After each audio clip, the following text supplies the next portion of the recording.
Welcome to the Recruitment Mentors podcast. My name is Hisham Azuz. Today, I'm really excited to be joined by Elliot Milton, who is the VP at Levin Group. The Levin Group have 4 brands under the group: Storm 2, 3, 4, and 5. They all operate in the fintech markets, green tech markets, retail tech, and health tech markets. Elliot kickstarted his recruitment career with Faden in 2013, where he progressed from graduate to executive director within 8 years. In that time, he predominantly worked in Switzerland to start, but then from 2017, he's been based in Dallas, where he then founded the Dallas office and later sat on the US board for Texas and South for Faden. After a long and successful career with Faden, Elliot has now joined the Levin Group to spearhead their US footprint as a brand. Just a couple of weeks ago, they launched in the US, where they went from 0 on the ground to 70 people in one day. And they now have huge ambitions to continue to grow the US side of the business, which Elliot is going to be hugely involved in. So, Elliot, thanks to you for joining us on the pod all the way from the US. No problem at all. I'm really excited to unpack this. And I know there will be people, like I said to you in preparing for this, outside looking in going, how the hell have these guys hired 60 people, and how many of them are actually going to be there in 2 weeks time, couple of days time, all these things, right? But where we like to start, which is probably a question that you guys have thought a lot about with particularly the amount of people you're hiring, is like, what do you believe are the sort of common characteristics and traits that you really think make up a highly successful recruitment consultant in today's market?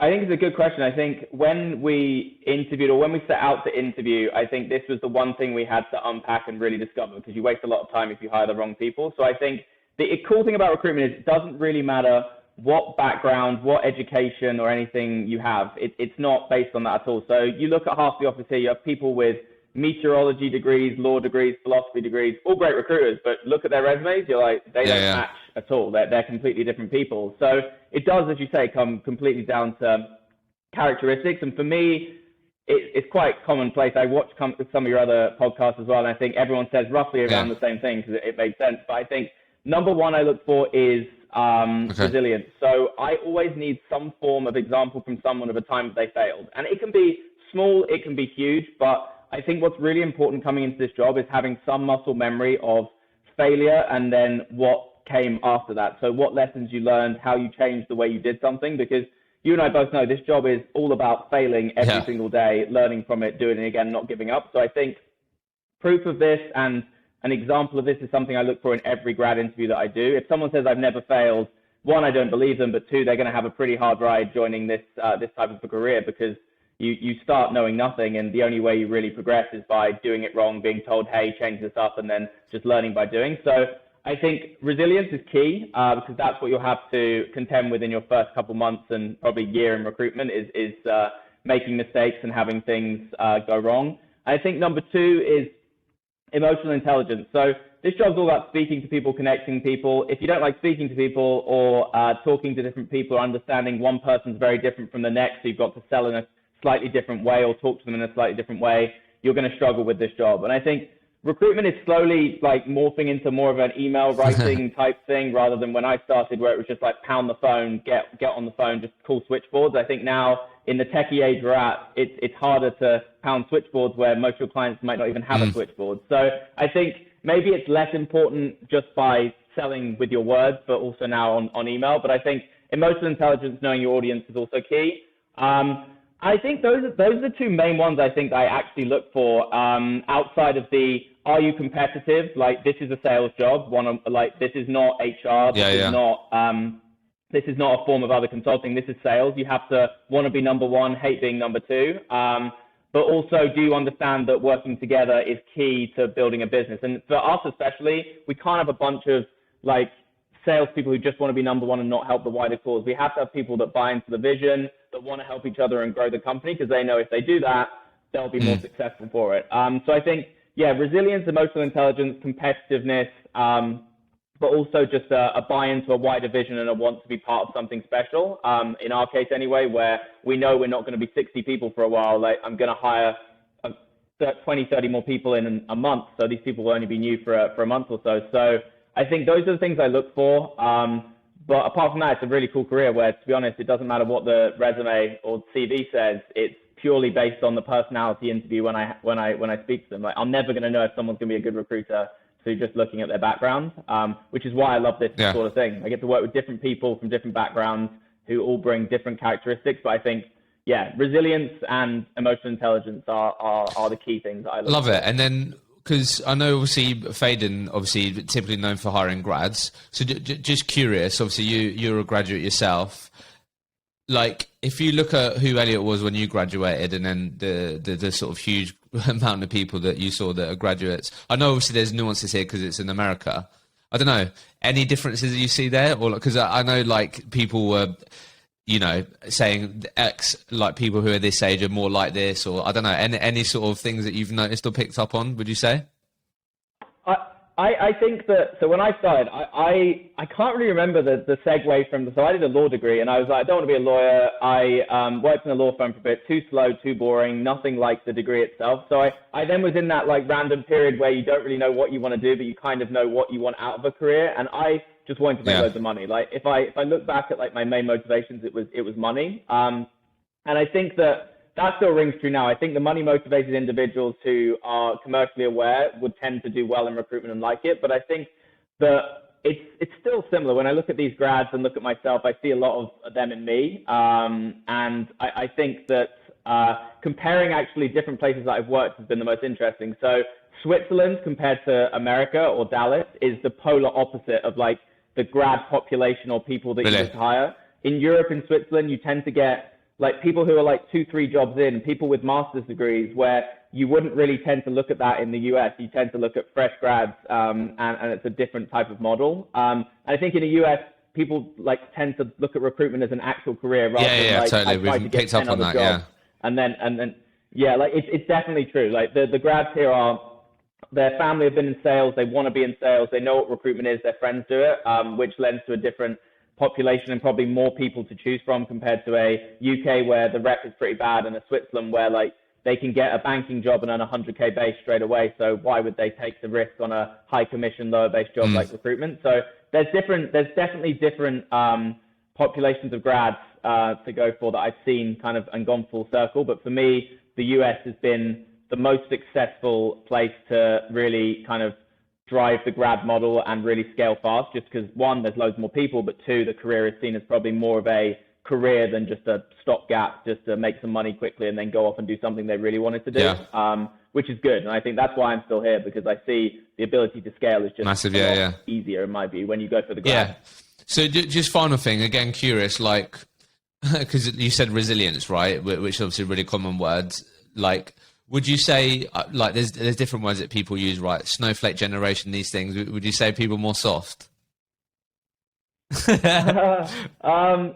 I think it's different, right? Like, I think the way that recruitment is now is not the same as it was when I started in terms of like the skill sets and what's driven on desk and the environment. I think it's changed with the generation. I don't think it's better or worse. I think it's just different. I think that probably if you go back 20 years and look at how salespeople did their job, it'd be different from when I started than it's different to now. So I think not different in a bad way, like just different. And you have to also think that the clients are changing as well. Like clients are very different now than they were, and candidates than they were when I started. Like you can't sell in the same way. And I think COVID accelerated the fact of like using video calls. Everyone now calls with a video, so you have to be better at that. Than when I started, no one even thought about doing a video call. It was very, very rare. Like it was all over phone or like face to face. So I think you just got to be ready for that change and just understand that the world has changed as well and change with it, and not just keep driving what worked 10 years ago now, because it won't work. And I think that's the key thing that I've seen, is just staying with the times. And if a grad says, hey, we should get a TikTok and start doing some recruitment and like some TikTok. So I'm like, I don't really know what I'm the generation that's like, that's not really me, but it works now. So you just got to go with it and make it work. But I just think it's different now. The whole world of recruitment is different. So it's not worse. It's just, you can't be stuck in the past now. I think you just have to go. I think different is right. I think the way that I think about it, I'm 28, so I was in 1993, right? So I was like on the cusp of like, I grew up knocking for my friends, doing these things, and then I think I had got my first mobile in like year 6 at school. So like I sort of had a bit of both, if you get what I mean, and I've sort of been on the journey. But I feel like I've spoke to this about my friends, like we're talking about resilience and it being different. Like if I went through school now and I had to also deal with social media, like that is a whole different like world of resilience. Do you know what I mean? Even though I might be on my phone more, or I'm not spending as much time like calling people, all these things. I just feel like it, like you said, it is different. I think we can be very nostalgic around how it used to be and drive that, and this is what it needs to be. And people that aren't like that, they're just softer these days and these things. But I would probably argue that to get through school now and have to deal with social media, probably more resilient, I would say, in my opinion. That would have been fucking difficult going through that with all that to deal with as well. No, I agree. They're thick-skinned. Like these people, although they might not smash the phones every day, they definitely have gone through some stuff that makes them good recruiters, and thick-skinned is just different, right? Like you said, I definitely agree. Having seen them come in and do well in recruitment in a slightly different way, like it works. Like you just have to, roll with the times, and it'll be different in 10 years again, where there'll be different ways of recruiting. You just gotta be ready for that change and embrace it. Yeah, I love it. So look, I want to really dig into how the hell you guys have thought about and executed sort of hiring such a big group of people and the strategy behind it and what you're excited about. So let's just sort of focus on Faden for a second. So I guess the first thing that I'm really curious about, and I know other people listening to this would be, like how the hell did Elliot adapt with moving to Switzerland, recruiting in Switzerland? Like, what was that like? Very difficult. It wasn't like I came out of university being like, recruitment's fine, it'll be easy. Like, I'll do well. Like, I'm really good. I really didn't do that well in my first 6 months. I struggled, one, with the culture differences. So like Switzerland was a very different culture to Aberdeen. So I went to university in Scotland. So like I went from Scotland to Switzerland in a week, and then was flung into a different culture where I had to recruit finance and accounting in the in kind of Germany, Switzerland region. So very, very different job, very different types of people, which took some time to kind of get to know how to speak to them, how to react, how to live in a different place.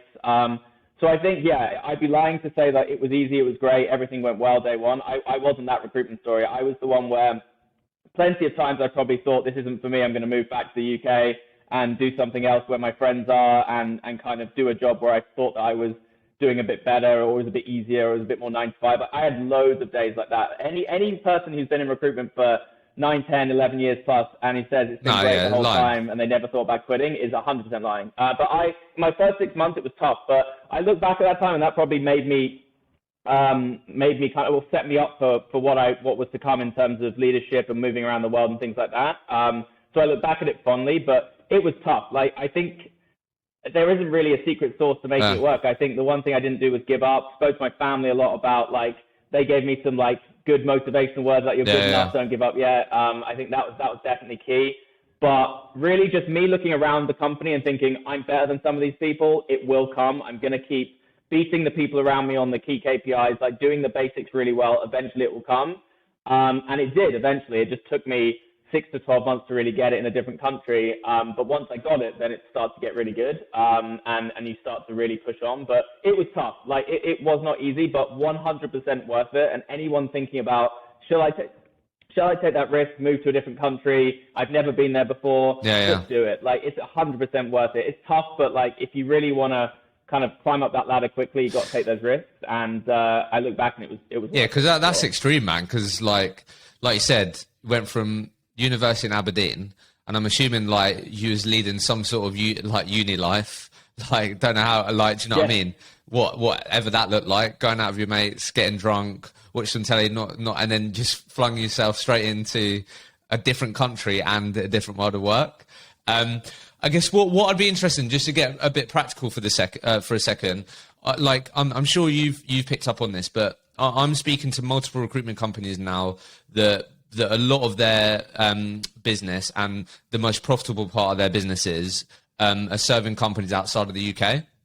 And a lot of them are in Europe, and a lot more people are going over to the US.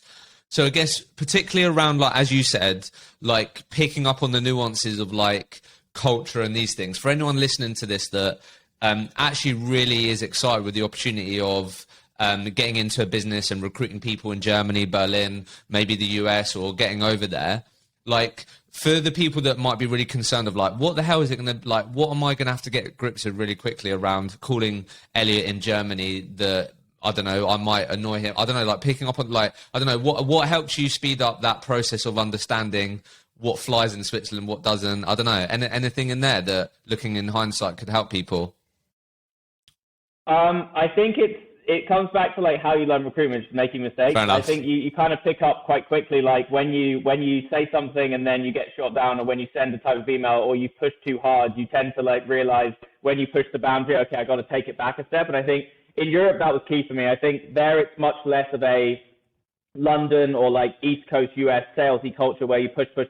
It's so relationship driven, and you really have to like go for coffees with people, get to know them, like really delve deep into kind of the personal side of your clients and candidates, more so than just saying, here's a great job, here's a great candidate, pay me the money, let's go on, let's move on. It's so relationship driven. It took me some time to understand that, but I think what working in Switzerland did for me at the start was teach me how to really work well with clients and get to know them a lot better and be way less transactional. Yeah. I think a lot of recruiters who come from bigger cities who have just done recruitment in those big cities where it is more transactional, they kind of send candidate, get offer, do deal, do it again, and they don't really get to know them, probably struggle then to flip to a more relationship-driven culture. And I'd say the south of the US is that. Like the south of the US is very much a Switzerland in terms of a getting to know you culture. Like they want to work with you rather than the company. And I think, yeah, you learn by like pushing the boundaries and then kind of walking it back a bit. But I think it's so different in so many different places. But I think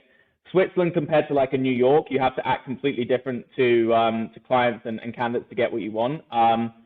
So yeah, I don't think there is like a one answer, this is what you do sort of thing. I think it's about like pushing the boundaries all the time. Like don't shy away from trying to prove your worth, do deals. But like when you think that you push too far, maybe you need to back it up and do it in a different way in certain cultures and certain countries, especially as an English person. Like English person doing recruitment anywhere, like they already think you're like a bit of a pushy salesman because there's so many English recruiters everywhere. So you've got to prove that you're not the same as the rest and you understand the culture and the way of working, alongside giving them good candidates and good service and things like that. So when did the US opportunity come on your radar then? Because from what I can see, I went over there in towards the end of 2017. Like when did that come on your radar? Yeah, so I've been in Switzerland for 4 years or so. I never really planned to be there for that long. It wasn't really my life goal to live in Zurich for the rest of my time. So I kind of got to the point where I'd gone from graduate to head of the office. And the one thing I didn't see is the scale in Zurich. It's super expensive. No business is going to be 200 people in Zurich. It makes zero sense. So I quickly thought, okay, so if I want to keep growing and progressing, I'm going to have to go somewhere else in the business. And I don't want to go to an office that's already big and already has 100 people. I want to start something myself. And for me, the US was where we were making the most money, the biggest deals, the biggest opportunities. So I asked, okay, where are we opening next? Like, what's the next office we're going to open? And I would love to be a part of it. I'd love to go out there and do it. I don't really mind where it is. I'm super flexible. And it just so happened that we didn't have a presence, or Faden didn't have a presence at the time in Texas. So I said, yeah, that sounds good. I'll go there. I'd never been to Texas in my life. It's not like the holiday destination #1 for anyone going to the US. So I took the job without having been to Dallas or Texas. I thought that it was going to be, and to be honest, I thought it was going to be way more Texan than it is. Like I had like cowboy hats, I had like guns in my head. But then when I'm here, I'm like, you know what? This is just a normal, fast-growing city, multicultural, like easy place to live. If you want cowboys and guns, you can get it. But like that's not what the city is. So yeah, I'd never been here. Took the job, said, okay, cool. I'll do the Dallas office. Relocated myself to Dallas, opened the office with, I think it was like 6 of us in a room with no windows in a Regis office, as you do in a lot of companies. And that was the start of the story. So there wasn't a like reason for me really going to Dallas specifically or Texas. You wanted the opportunity, an opportunity-led thing where I wanted to grow something. And for me, it had to be somewhere new so I could prove to myself and others I can build it from scratch and not just be there as the grad who's thrown into it. And also somewhere I can scale. And the US for me was where I saw the most scalability at the time. So that was really the main reason that I kind of moved. What do you think you showcased to? Because I'm sure there would have been other. Like I know you said there's a few other people, but I'm sure there would have been a number of people that would have wanted that opportunity. Like, people listening to this probably want opportunities like what you're talking about. What do you think you showcased to give the people, whoever it was, sort of enough trust to go, you know what, we're going to put Elliot down as one of the first on the ground? I think one thing is, and what lots of companies do well, what we're trying to do here, what Faden definitely preached, was the organic growth piece. I was very young in quite a big role, and I proved kind of that I could handle it. I didn't give up. Like, Zurich didn't go particularly well all the time. It was a hard business to run. It was a very different culture. So I think showcasing that resilience again and showing that, like, look, it didn't go well, but he kept on building it, learned from his mistakes, and then it ended up a positive experience where we made money in Zurich, and the office was successful. I think going through that transition of, like, again, failure, learning, and then making it good was important. And I think, that's probably the major thing that I showed is the progression from graduate to director, making mistakes, learning, and then wanting to take a risk in my career to further it. I think that's what all these businesses have grown by, people saying, hey, I'm putting my hand up, let me go over there and I'll prove it to you that it's the right decision. And in most cases, the organic growth model does work. So I think I was just another example of that, where I put my hand up after proving it, and took the risk. And it already been proven with other people moving around that it does work if you back the person internally to go do something like that. So yeah, and it did work in the end. Like, it does definitely work. But I think proving yourself, going through the tough times, and backing yourself was kind of the key thing. I think anyone can do it. There's no special thing about me. I think I definitely just worked really hard, learned from my mistakes, and took risks, and never got comfortable. Because I'm just the type of person that if it's not difficult and if I'm not learning, then I want to go try something else or do something different and continually push myself. I'm not one for staying in the same position for 5 years because it's comfortable. That's not me. So yeah, just always looking for that next step or next opportunity. That's just. So you mentioned there, you was quite young, you was in a big role. What's your experience been like with imposter syndrome? Like, if at all? I don't think I don't think there is. I don't think there has been an experience, really? To be honest. Was you not think? I don't know. Like, looking around, like, fucking hell. 4 years ago, I was in Aberdeen, like, doing this. Now I'm here. You grow up really fast. I think in recruitment, you're like, when you're pushed in the right way in a company where, like, you are pushed every day to do what, like, my motto is, like, if someone says, like, okay, I want to get 20 interviews, they get 20 interviews. The next question is like, where's 25? Where's 30? Like, if you're constantly pushed in that way and you see the results and you're a motivated person, like, you tend to forget quite quickly, like, how old you are and, like, how long you've been doing it. Like, I feel kind of old in recruitment now, but I've not even, like, I've got 9-10 years in my career in general. That's all I've got. And I feel like I'm kind of a little bit old now, but in reality, age is just a number. I think it was, for me, it was just constantly trying to overtake people in the company and proving myself that got me to where I was. So I forgot how old I was. I just purely went on merit. And if I was doing better, I knew I was going to get the role, and just kept growing from that standpoint. So I think I've just always been the person who's, like, never really talks about age, or I don't care about the people here either. Like, if someone comes in and does better than you, then they're going to get the opportunity first. And I think, it never really stood out to me. Maybe when I look back at it later, I'll be like, that's pretty crazy. Like, I just relocated the other side of the world and it worked. But at the time, I was just kind of living in the moment, and I just kept pushing myself, and I didn't really think, I've only got 4 years doing this. Like, what the hell am I doing? I'm gonna fuck this up. It never came to my mind. Like, I just backed myself every time and hoped that it would go well. So what did Dallas look like for Faden then before you left? So obviously, like you said, you got there, it was like 6 of you. What did it look like? Yeah, so I think it was probably between, like, 30 and 35 people or so, with a few of the brands present in the office, a decent structure of kind of a middle layer management and grads coming in. So we got through kind of the first hump of getting it up and running in a new area where we didn't really have a ton of clients. Dallas and Texas in the South wasn't really a very kind of highly touched market in the US for us, because we didn't have loads of people at Faden, but we had enough to do a little bit in Texas. But really, my remit was to grow it further, like, make it bigger. It's a huge market. So it was tough at the start to get going. But I think once we understood the way of working, target clients and market, and really drilled down, we did really well. Like we were the best office in the world one year, I think the year before I left, in terms of performance. So we got up there in terms of a really, really successful office. But yeah, once I left, it was probably about 6 people, and then when I left, mid-30s or so, nice. doing okay. So so a couple of things, then we'll move on to like the past couple of months. So firstly, what were some of the sort of challenges that you maybe, like, I know it seems like you just went straight into it, backed yourself, but what were some of the challenges on that journey that maybe you least expected, out of interest? I think good question. I think the way of working was different. I think coming back to the nuances of like how they do business. It was actually coming to terms with like, Texas versus. So was it more direct? A lot more direct, or?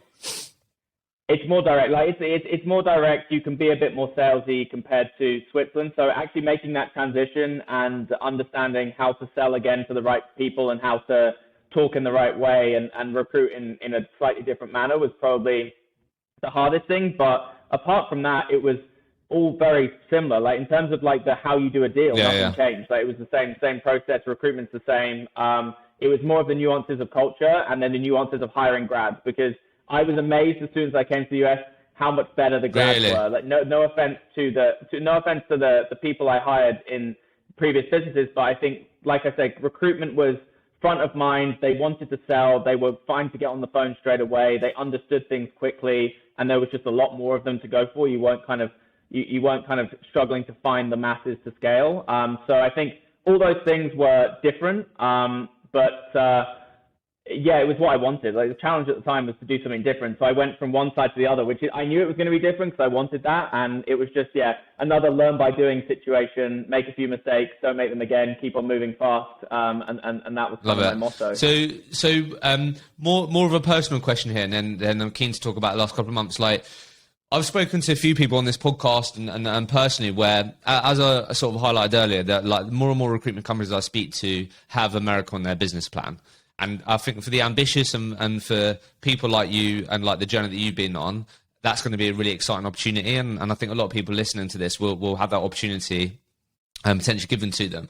So the personal question is like, what's your sort of advice for people? It seems like you just sort of jump straight in, but like there definitely are challenges in terms of relocating your life there that maybe people don't anticipate. Like, I've got no fucking friends.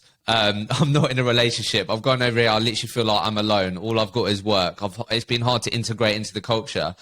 Anything on that sort of helped? I don't know, because we've had people on here before who did go to America. It was exciting, and it just didn't quite work out, more of the personal side, and it was more challenging than they anticipated. Anything on that could be helpful for people? Yeah, I think so. I think actually the burden of this is on the leader of the office. So say they were to relocate to another office and there was already a leader there and a team there. A burden of this is on the leader of that office for sure. One thing I made very, very sure when I hired anyone really, but also the masses that we've just hired right now, was keep it fun and keep things going that are not work related. So making sure that, and it's not just drinking, socials and stuff, but making sure that you have a committee of people at the start. We have something called the culture committee here, which we started from day one, and they are really the drivers of what we do outside of just hitting numbers, doing deals. And I think once you give that to the people and they decide what the culture is like, then I think for people moving into that business, they're kind of part of something else. They get to go out and play sport with people or do things build those outside social the office. connections. 100%. If you don't build those social connections, you are going to struggle, because you're going to have those dark days where you go home, you've just lost a deal or something, and if there's no one to speak to, go to the gym with, go for a drink, like it will be really, really hard. So I think making a point to both be good at your job, but also get out there and speak to people, both colleagues, but also like join Facebook groups, like all of that stuff, like sounds basic, but actually do it. Like, commit to it. Go out and take the time to do it. Commit to it, because if you don't, then it can be a really, really lonely place. I don't think I did that as well as I could have in Switzerland, looking back. I think I could have got myself out there and like stopped worrying just about work every day and actually looked at like my life outside of it. And I think that's led me to now making sure that day one, all of these grads, some of which have never had a proper job before, feel that they're, one, at work, like professional environment, we work hard, but also they're not alone. Loads of these people have relocated here as well from other states. They know where the shops are. They know where they can go out. Like, that's important stuff that people sometimes forget. So I think less of a burden on the person, more of a burden on the person who's getting this relocated consultant or whoever's joining, but vital. Because if not, people leave. Like you'll have people who just could be the best recruitment consultant ever, but because you've not made the effort and they feel like they're not at home, they're like, I need to relocate back to my family. And that's probably more on the manager than the person. What are we saying on the social scene? What we say? How would you describe the social scene in that, like Dallas and the places you experienced for a UK person? Like, how would you describe it? It's great. Like, I think that like the social scene is very different in Dallas compared to other US cities. It's very spread out. Like, there's not like one like main street that you go out every time. Like, there's very much pockets of like different types of like. There's like one place that's probably more edgy, more Shoreditch type place. One place is a bit more like, so it's very spread out. Everyone drives here. So don't come to Dallas if you can't drive because you'll struggle because there's no real public transport. It's all about your car. But I think the social scene's like any other. Like, it's an up and coming city where there is a ton of people moving here every day. So one, everything's quite new. The nice thing here is that it hasn't been here for 20, 30 years. There's apartment buildings being built, restaurants, everything's coming here. So it's quite clean. It's quite new. But the social scene, some people might think it's not as fun as the bigger New York or the bigger, like, it's as fun for sure. You just have to come here to experience it and not just assume that just because it's newer and in the South it's different. I think everyone that comes here is like, I didn't know Dallas was like this before I came here, but now I want to live here. And that's the standard thing everyone says. Before they're like, nah, not Dallas. I'll go to LA. I'll go somewhere else because they know it, because they've seen pictures. But Dallas is still that kind of hidden gem of a place. And I think I got here before, obviously pre-COVID, before the buzz happened, before people started to relocate. And it took me probably a year or so to be like, you know what? Why would I live anywhere else? There's no income tax. Like, I can afford a nice place to live. Like, it's just an easier life. But it takes a little time to get there. And you definitely have to live it to believe it. Like, I can say all this, but like, take a trip to an Austin, a Dallas, or somewhere in Texas, and you'll see a big difference in your thoughts of where you want to live in the US if you're thinking about. I love it. So let's talk about the past sort of couple of months then. So I think let's just dig into, obviously, outside looking in. I think hiring huge amount of people at once. Like, talk to us and sort of break it down a bit, because I think this is what's really unique about you guys when preparing for this, on like how you're thinking about how we can get people up to speed. And I think, just to frame this up, why this is really relevant right now, and I'm sure you picked up on this, but every single recruitment company right now is hiring to keep up with their clients' demands. Now, most companies that I speak to are having sort of little or no success getting experienced recruiters through the door, because let's be honest, like, with how buoyant the market is right now, you should be making some good money. So why you're leaving has got to be pretty strong, and these things. So most companies that we're speaking to, that we're working with, are really back to hiring that trainee, grad level, these things, right? And for growing companies, and particularly small growing companies, and I'm sure you might have experienced this in sort of pockets in your career, that can be really challenging. These people can take up loads of time. Some of them may not work out, and it can be really difficult. Whereas obviously you guys have gone, well, look, instead of trying to get 3, 4 here, another 5 here, another 5 there, you're going to get a huge sort of nucleus and collective of people from day one, and we're going to get them up to speed. Like, talk to us about the strategy here, like, because there's obviously a strategy. Yeah, no, for sure. And this was kind of the sell to me when I looked at companies to join before I chose this opportunity. This was the one thing that stood out to me because of my experience of hiring pockets of 5, 10 people. And then, like, when you thought about it and like decided it wasn't that crazy, actually it works by just putting a few process things in place. So I think, one, don't underestimate the power of like passive learning and people learning from each other by doing the job. I think that half the stuff that is taught in this office isn't by me or the leaders. It's by someone listening to someone else asking, oh, what happened there? That didn't sound so good. What did you do? And then either doing it themselves or not. So I think doing that times 60 rather than times 10 means there's just a ton more learning going on in the room when you hire the right people. I think it still comes back to hiring that right person and not just bums on seats.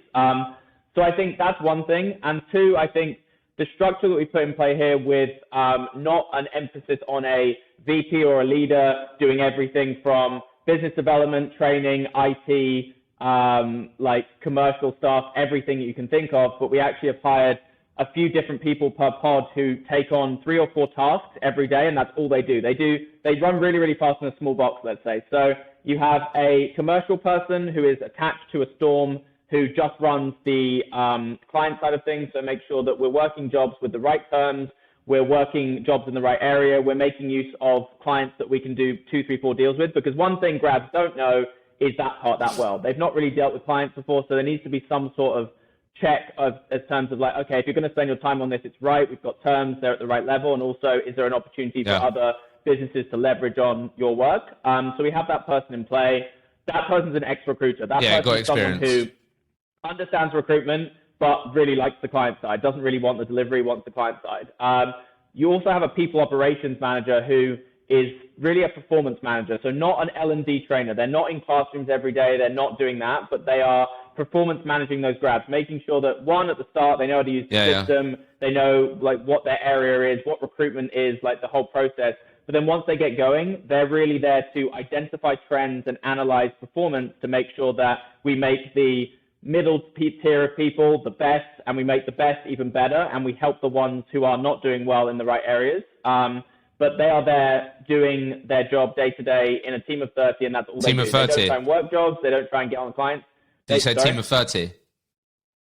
Yeah, per brand. So essentially the 60 we hired were split between Storm 2, 30, Storm 3, 30. Yeah. So you've essentially in my office right now, you've got 2 brands, a team of 30 grads each. So within that brand, you have a VP, a people operations manager, and a commercial. So when you split that down and you think, okay, 30 people, but you have 3 people who are managing that process, that's 10 people per person. Anyone can manage 10 people, but one person can't manage 30 grads at one go. So we put a structure in place to allow for faster growth, and we've hired people who are very motivated by their area, either an ex-recruiter who wants to train, an ex-recruiter who wants to do clients, or an ex-recruiter who knows how to lead a team, knows how to close a candidate, and they just, like I said, run really fast in a small box, and then you load the grads in, and then it works a lot faster than saying, because if I couldn't do this myself, I couldn't be the one person with 60 grads, it wouldn't work. But once you put the right people in play and then hire the very best grads, you start to see the whole thing explode and move a lot faster. And that's really, it's not a secret sauce, it's just finding ways to fine tune what's been done in the past and make it move a whole lot faster so you're not relying on one person to do everything. So that's, in a general terms, kind of how we manage to hire that many people and that they all actually get the support that they need, because support is the key thing. And I think that what Levin Group did before I arrived and what we're doing now was fine-tune that and make sure the model and the process was correct before we hire the grads. So that has to be there and set in terms of you have those people in play before you put the grads underneath. But once those people are in play and they're motivated, compensated in the right way, and ready to rock, then it's actually a lot easier than one would expect to see 60 people walk in the door on one day, which was an awesome experience. But I think I was saying, like, it wasn't like stressful because I knew the process would work and I knew that the plan was in place in terms of people knew what they were doing, what they were responsible for. It was just difficult because, you tend to just have, there's a lot of work. Like, you're flying around, you're walking around all the time. I can imagine. Fast. But it's fun at the same time. But it works. Like, they're all still here, and we're already seeing successes from the amount of people we've hired. So yeah, it's all down to that like prep work and process that you put in beforehand, knowing that everyone is very, very kind of very aware of what their role is every day, and they don't try and do someone else's role. Yeah, like, I think they just do their role really well. And the thing that's unique about that is one, the setup, but I think as you all know, in recruitment and growing recruitment companies, it's very common that Elliot might be the commercial person in that setup, but Elliot also is expected to do the training, to do the thing. So then all of a sudden, like you said, they're not running really fast in a small box. They're trying to run fast in a really big box, right? So I think that's a unique thing, which I really like. So a couple of things here that I'm just sort of curious about. So very typical for a recruitment company, although it does seem like it's shifting now where people really have sort of, if you want to be like a recruiter in a delivery role, they have sort of career progression plans for that, and just that. It's not just 360. Like, how have you set up on the actual recruiters themselves? Are they going straight into candidates? Obviously, I know you've got that commercial person, they're winning business. Like, are they just on the candidate side initially? What does that look like?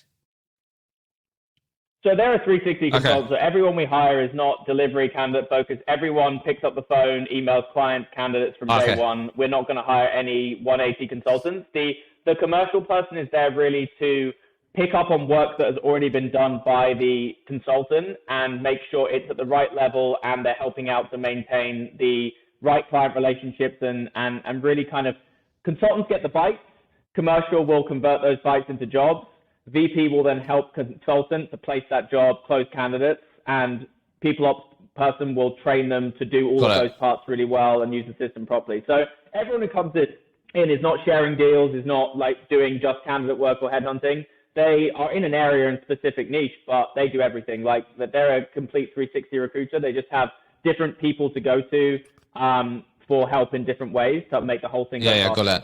And then what have been some of the common trends so far then on the performance side, out of interest, that you might have been surprised by or interested by?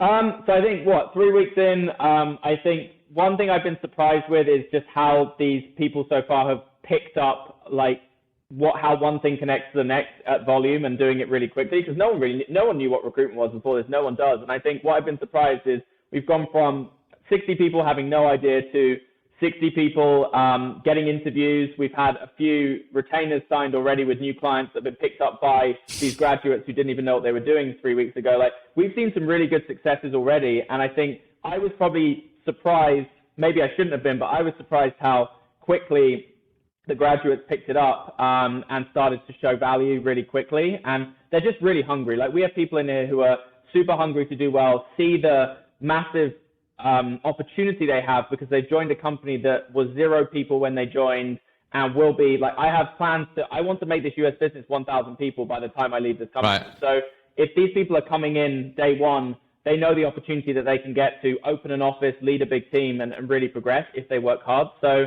I've been just surprised with how quickly they've really kind of hopped on the train of recruitment and got going. Yeah, like so far so good. I don't want to jinx it. I don't want to walk out and then see some people make mistakes and do stuff or walk out. But so far, touch wood, it's gone well and the process has worked exactly how it should. And then as part of the process here, because I know this is what people be interested in as well. Obviously, I know you guys are taking an entire different approach here and more of like a sort of hockey stick growth curve, right?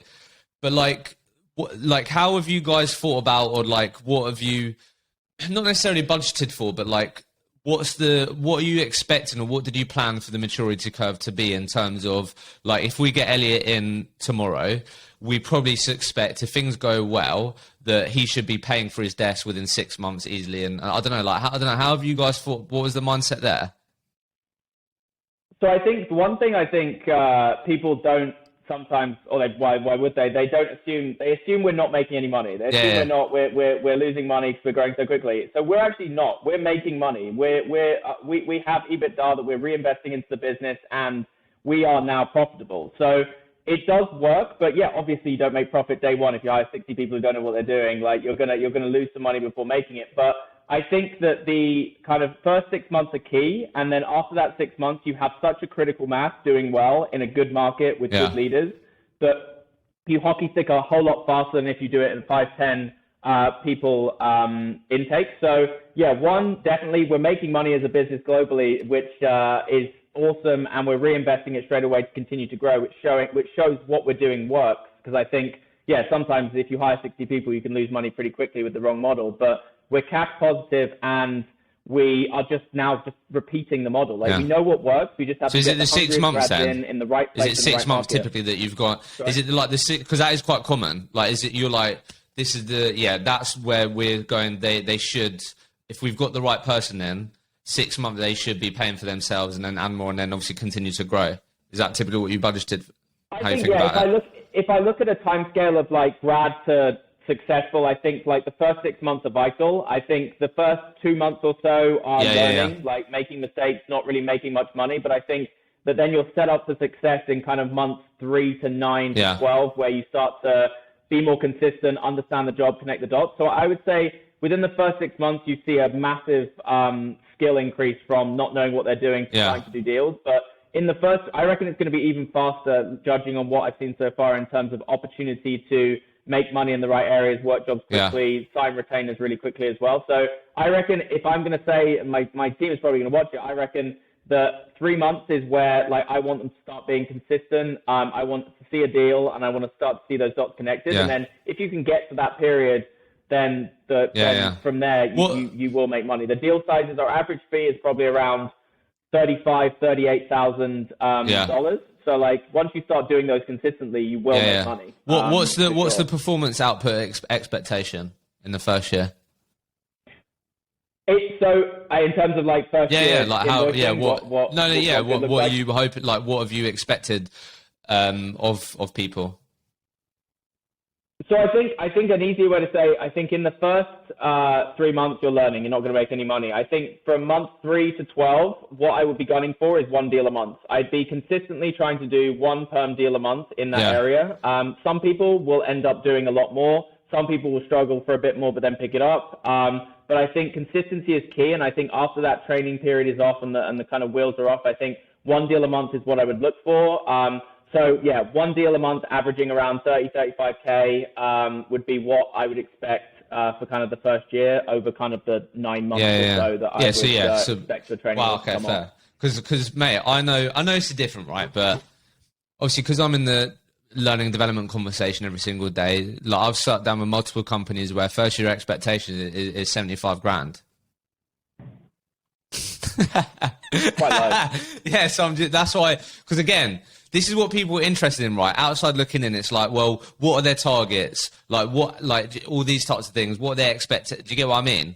Because like, if I ask you that and you're like, well, we expect that, and it's just interesting.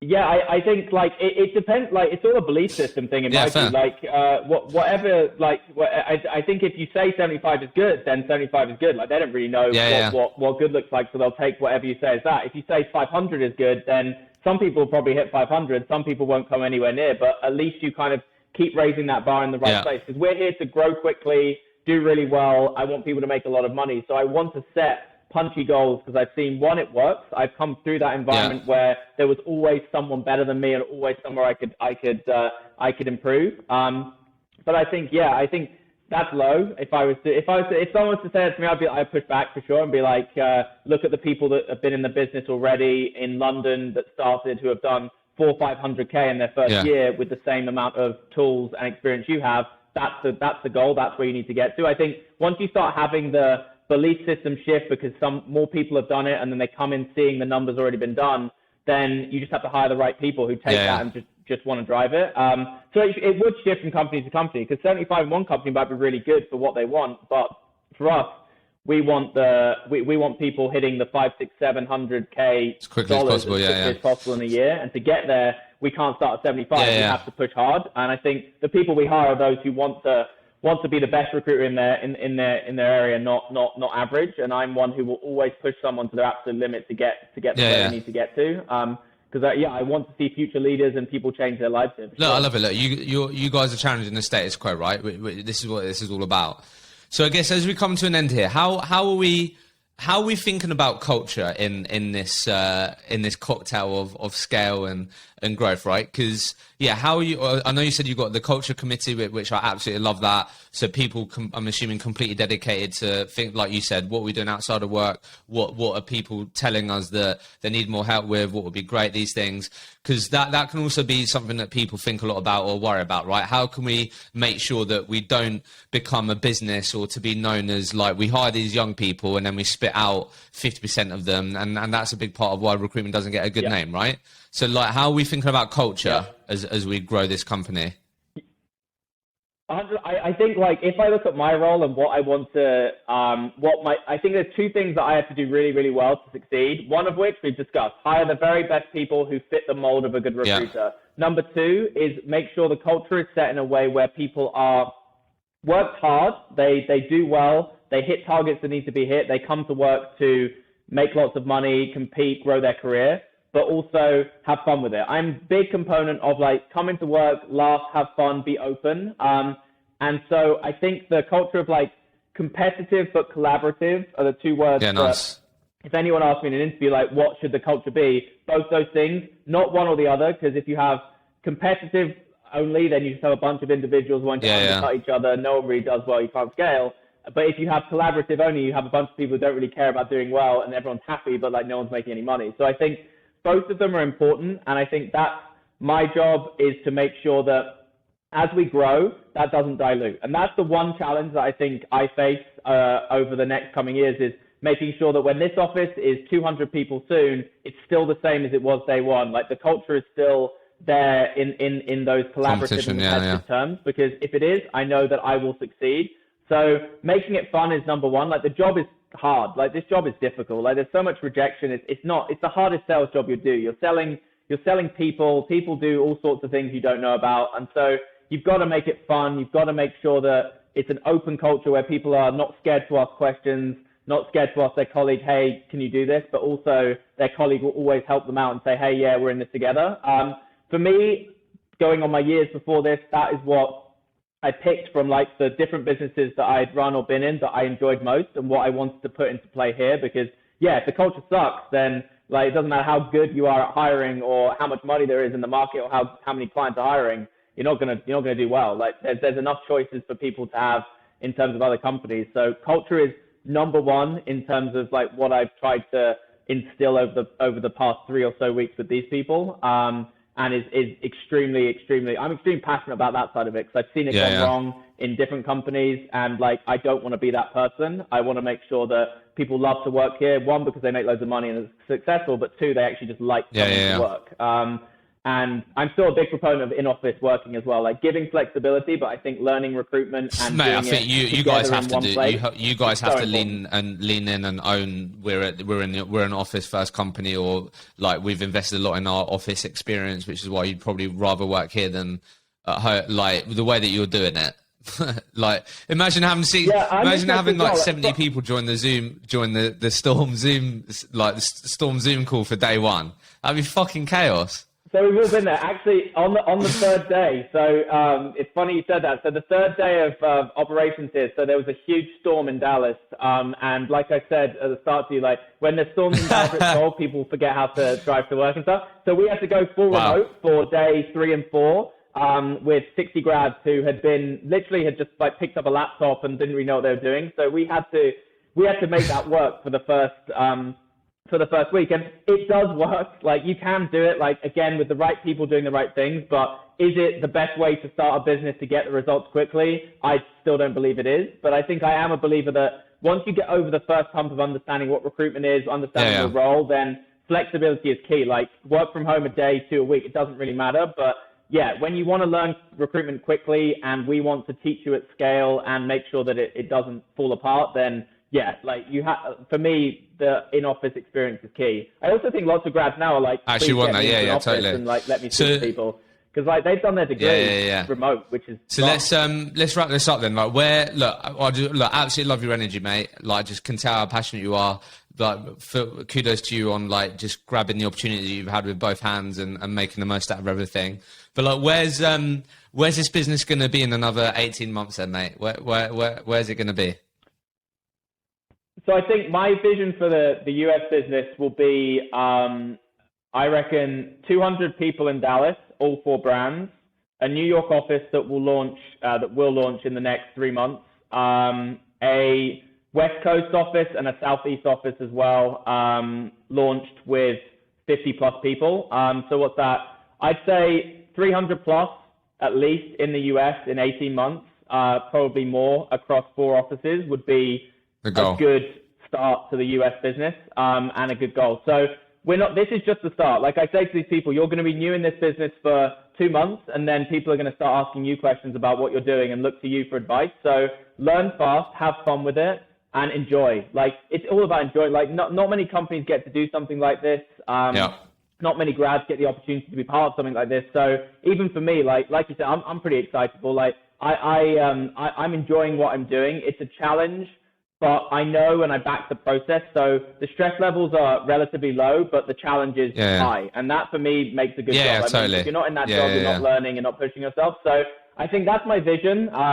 And for people coming into the business, like what an opportunity. Like you could be a grad one day and 2 years later, you could be a VP leading a team in a different state. And that's what we want. Like we don't hire senior people outside of that really trio of management. Everyone else is going to grow organically and really their own destiny is in their own hands, because we need to push them and get them there. So I'm super excited. It'd be cool to speak. Yeah, I was going to say we're going to have to get you back. We're going to have to get. Yeah, we'll definitely get you back on and unpick the challenges. My hairline will recede even more for sure. I'll be grayer with less hair, but hopefully, yeah, I back it for sure, and it's a fun ride, and it would be cool to do it again and see what the next 12-18 months looks like. But that's for me my vision and what I'm trying to execute and really what I'm living for over the next Love couple it. of years. Elliot, it's been an absolute pleasure. Excited to see it from afar, and we'll absolutely speak over the next year or so. Legend. Sounds good. I appreciate it.